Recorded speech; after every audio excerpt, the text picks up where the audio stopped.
By the way, here's a little bit of history. Since you mentioned in our last episode about Juneteenth, you read some quotes from abolitionists, and I had reason to hear over the weekend a little bit about the guy who wrote the hymn "Amazing Grace." Everybody knows that hymn, even if It's a you're not great hymn. Christian. It's a great hymn. Do you know about the guy who wrote it? I know nothing about it other than Um, the music. so John Newton was his name. He was an English Anglican clergyman and an abolitionist, but he didn't start off an abolitionist. He worked on slave trader ships, and he himself then, at some point, he was taken. He was a white guy, but he Hmm. himself became a slave for a while of Princess Pei. He got a little Uh, comeuppance there.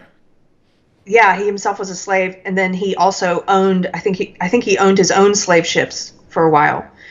But then he had a conversion to Christianity, and he renounced slave trading, and he became a prominent and loudmouth abolitionist who spoke about the evil of what he used to do and believe in and justify. Anyway, if you guys, I didn't Mm. know the history of the guy who wrote that song, Amazing Grace, so I thought it was pretty cool if you guys want to read about someone.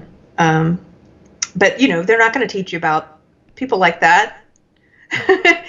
you know and they would say that's an individual's, that's an individual who changed his beliefs. In that article, I didn't finish reading it, but she actually attacks one of the beliefs that I think is foundational to Christianity, which is this whole idea of, and it's not just to Christianity, it's to other, this idea of, that quote, "Be the change you want to see in the world."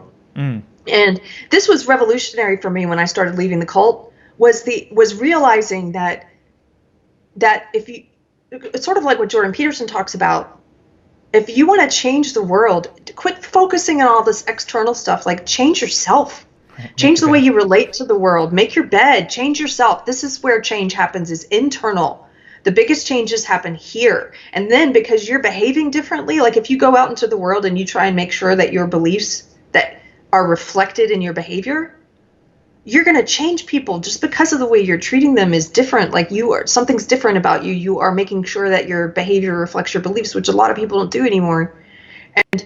And so there's this idea in Christianity of, I mean, this is where the change happens. If when people say, well, God's going to change your life, it doesn't mean, I heard a preacher say this weekend, it's not like you're going to go home and get a check for $100,000 in the mail. It's not some external change.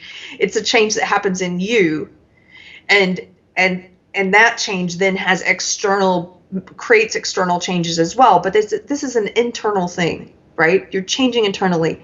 She mocks in this piece the idea of racial reconciliation, of the power of individuals to create change just by treating people better and treating people as individuals. She mocks this. Yep. She says this is an individual thing that you're talking about, like as if you can heal systemic racism with hugs. And it's like, yeah, actually, you Actually, can. you can. You Yeah. idiot. Yeah, you Yeah. idiot. Yes, you If can. the That's next how you heal generation it. doesn't have any racism in their bones and they only have hugs, you will heal it within a generation. Like Yes, that's what happens.